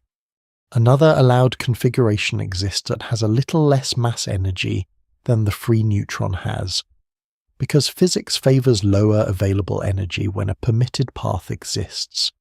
The isolated neutron eventually changes. The key comparison is with the proton. The proton is very similar to the neutron in most broad features. Both are baryons, both are nucleons, both are built mainly from up and down quarks held together by gluons. Both have spin 1/2. Both take part in the strong interaction. Yet they are not exactly equal in mass. The neutron is slightly heavier than the proton. That small excess is one of the decisive facts in the structure of ordinary matter. If the ordering were reversed, the visible world would look very different. But as nature stands, the free neutron carries a little more mass energy than a proton does. That small excess by itself is not yet the whole explanation, because mass energy must be balanced across all the particles involved in any real change. Still, it opens the door. It means that the neutron is not the lightest available baryon in its family. A lighter close relative exists.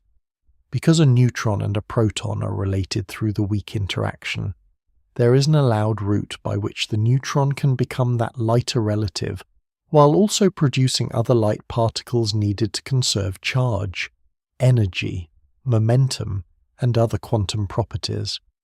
The process does not happen through the strong interaction, which is what keeps the neutron internally bound. It happens through the weak interaction, which is slower but fully capable of changing one type of quark into another. This is why the free neutron's instability should not be imagined as a mechanical breakup. It is not like a stone cracking because of strain or a molecule splitting because of a weak bond. The neutron remains a real hadron until the moment of transformation. What changes is one part of its internal identity. In the free particle, one of the down quarks can convert into an up quark through the weak interaction. Once that happens, the baryon is no longer a neutron. Its quark content matches that of a proton instead. The proton is therefore not something hidden inside the neutron waiting to escape. It is the product of a permitted change in the neutron's internal composition. A free neutron also lacks the environmental protections that can prevent or disfavor this change elsewhere.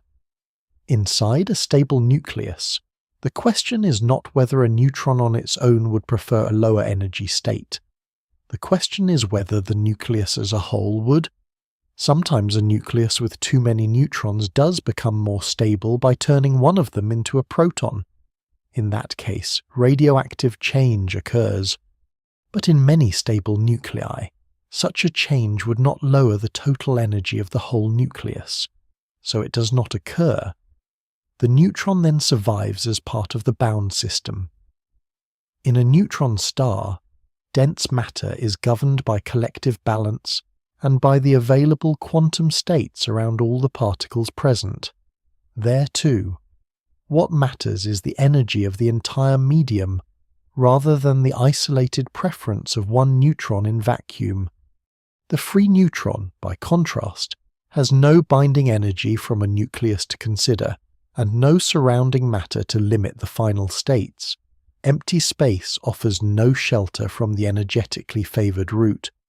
As long as the laws of conservation can be satisfied, and they can, the weak interaction allows the change to proceed. It does not proceed instantly because the weak interaction is much less forceful in producing such transitions than the strong interaction is in holding hadrons together. The neutron therefore lives long enough to be studied, guided in beams, trapped for experiments, and used as a probe of matter, but its longevity is temporary, not permanent. This distinction between bound and free neutrons is one of the most important ideas in the subject. A neutron inside many nuclei can endure for billions of years. A neutron in a neutron star can remain part of stable dense matter. A free neutron in space, however, does not possess that same long future. Its own internal binding is not enough to guarantee permanence, because permanence depends not only on being well bound, but on being the lowest allowed state available under the circumstances. The neutron is internally strong, yet not absolutely final. The proton occupies the lower step. Observations confirm this picture. Free neutrons produced in reactors, accelerators, the atmosphere, and astrophysical processes do not persist forever as a standing population in empty space. They disappear by decay unless they are captured by nuclei or otherwise removed through interaction. This is why the cosmos does not fill with ancient free neutrons drifting unchanged across billions of years. Neutrons appear in abundance inside nuclei and in dense astrophysical matter, and they can be produced temporarily as independent particles, but they do not remain as a durable free background of ordinary matter. So the surprising reason a neutron cannot survive alone is not that it lacks structure or strength. It is that nature gives it an allowed downward path. The free neutron sits slightly above a lower energy arrangement that preserves the required conservation laws, with no surrounding nucleus or dense medium to make its present state collectively favorable. It eventually follows that path. In matter, the neutron often finds a home. In isolation, it does not keep one forever. When a free neutron changes, it does so through a process called beta decay. The word beta comes from an older naming system for types of radiation, and in this case it refers to the emission of an electron from the decaying particle. The process is quiet at the scale of a single event. There is no visible burst, no shattering in the ordinary sense, and no release of fragments flying apart like broken material. Instead, the neutron undergoes a lawful internal transformation. It becomes a proton, and in the same event it also produces an electron and an antineutrino. These three products together carry away the mass energy, momentum, angular momentum, and electric balance required by nature. The proton is the new baryon that remains after the change. It is very close kin to the neutron but not identical. It has a positive electric charge and a slightly lower mass. The electron is a light negatively charged particle, familiar as one of the building blocks of atoms. The antineutrino is far more elusive. It carries no electric charge, has extremely small mass, and interacts so weakly with matter that it usually passes through ordinary material almost without effect. In the decay of a free neutron, these three products emerge together because no one of them alone can satisfy all the rules that must remain true in the transformation. At the deepest level described in this script, the change begins with the weak interaction acting on one of the neutron's quarks. A neutron contains one up quark and two down quarks. In the decay, one of the down quarks changes into an up quark. After that change, the quark content is no longer the content of a neutron. It becomes the quark content of a proton, which contains two up quarks and one down quark. This is the central internal shift. The neutron does not hide a proton inside itself in finished form. Rather, the weak interaction changes part of the neutron's internal identity, and the resulting baryon is a proton. The electron and the antineutrino appear because the weak interaction does not merely relabel a quark and stop there. The change is accompanied by the emission of additional particles that preserve the necessary conservation laws. Electric charge must balance. The neutron begins with zero charge. The proton carries a positive charge, so a negatively charged electron must also appear if the total is to remain neutral. Energy and momentum must balance as well. The proton and electron do not emerge with the same fixed energies in every event. Instead, the available energy is shared among the proton, the electron, and the antineutrino, with the proton usually carrying only a modest part of the motion, because it is much heavier than the other two. This sharing of energy is historically important. Early studies of beta decay found that the emitted electron did not always carry the same energy. At first, this seemed troubling, because a simple two-body decay would have produced a much narrower pattern. The missing energy was one of the clues that another particle must be involved. The neutrino idea resolved this problem by providing a second light particle that could carry away varying amounts of energy and momentum. In neutron decay, that partner is specifically an antineutrino rather than a neutrino because of the way the weak interaction preserves the relevant quantum numbers in this process. The antineutrino is not added to the story merely for mathematical neatness. It is part of the observed structure of weak decay. Direct neutrino and antineutrino detections in other settings, together with precision studies of beta processes, confirm that these particles are real participants in nuclear and particle transformations. In the decay of a free neutron, the antineutrino is usually not seen directly in a simple laboratory setup because it interacts so rarely. but its presence is required by the measured energy patterns and by the broader framework of weak interactions that has been tested in many ways. The decay is therefore not only a conceptual story, it is a process whose products and rules are experimentally grounded. The proton produced in neutron decay is stable in ordinary conditions, at least on timescales, accessible to all current observation. Once formed, it can go on to become part of ordinary hydrogen if it later captures an electron, or it can remain as an ionized proton in plasma. The electron may interact with surrounding matter, lose energy, and join atoms or electric currents. The antineutrino almost always departs without further effect. In this way, a single free neutron decays into products that fit naturally into the wider material world. The heavy neutral particle gives way to a charged baryon, a light-charged lepton, and a nearly ghost-like neutral lepton. The decay does not happen because the neutron is badly constructed.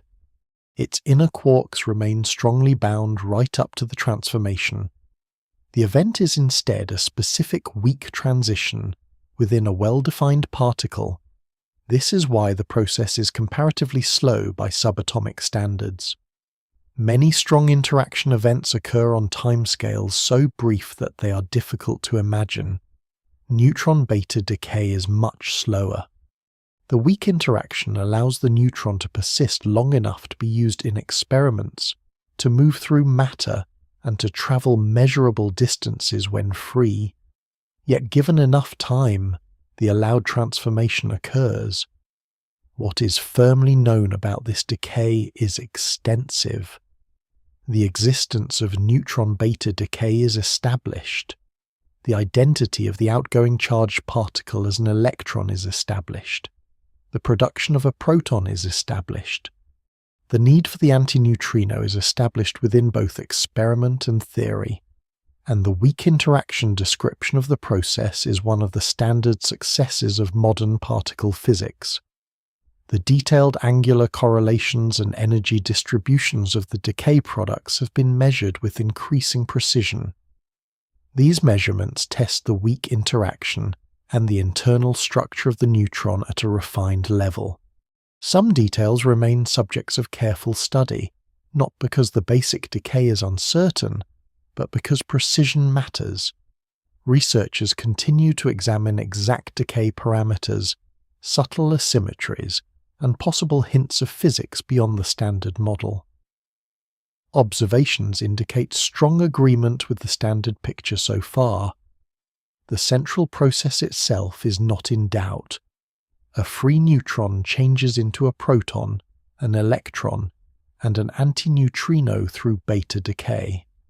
This is the quiet transformation that explains why the neutron cannot remain alone forever in empty space. It does not vanish into nothing, and it does not break into arbitrary pieces. It follows a specific path set by the weak interaction, turning into a closely related and slightly lighter form of ordinary matter. The free neutron does not disappear at once. It survives for a measurable span before it decays, long enough to be captured in experiments and studied as a particle with its own lifetime. This lifetime is one of the key facts that gives the neutron its unusual place in physics. It is not stable in the way a proton appears stable, and it is not fleeting in the way many other subatomic particles are fleeting. It exists in an intermediate condition. It endures long enough to matter in laboratories, in nuclear processes, and in the early history of the universe, yet not long enough to remain forever as a free particle in empty space. A lifetime in particle physics is not the same as a clock-like appointment for a single particle. One free neutron does not carry a visible countdown. Instead, decay is probabilistic. This means each neutron has a certain chance of decaying in a given interval. A large group of neutrons therefore shows a predictable pattern, even though no single particle announces the exact moment of its own transformation. Over time, the number of undecayed neutrons falls in a regular statistical way, This kind of behavior is common in radioactive processes. It allows physicists to measure average lifetime with high precision by studying many neutrons together. For the free neutron, that average lifetime is on the scale of several minutes. This makes it unusually accessible. Many unstable particles live for such tiny fractions of a second that they must be inferred from tracks and decay products almost immediately after they are formed. The neutron, by contrast, can be slowed, guided, reflected, stored, and counted. It can be made into beams and sent through instruments.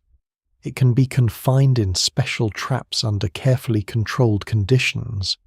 This gives scientists more than one way to measure how long it survives before beta decay changes it into a proton, an electron, and an antineutrino. Two main experimental strategies have become especially important. One method begins with a beam of free neutrons moving through a measured region.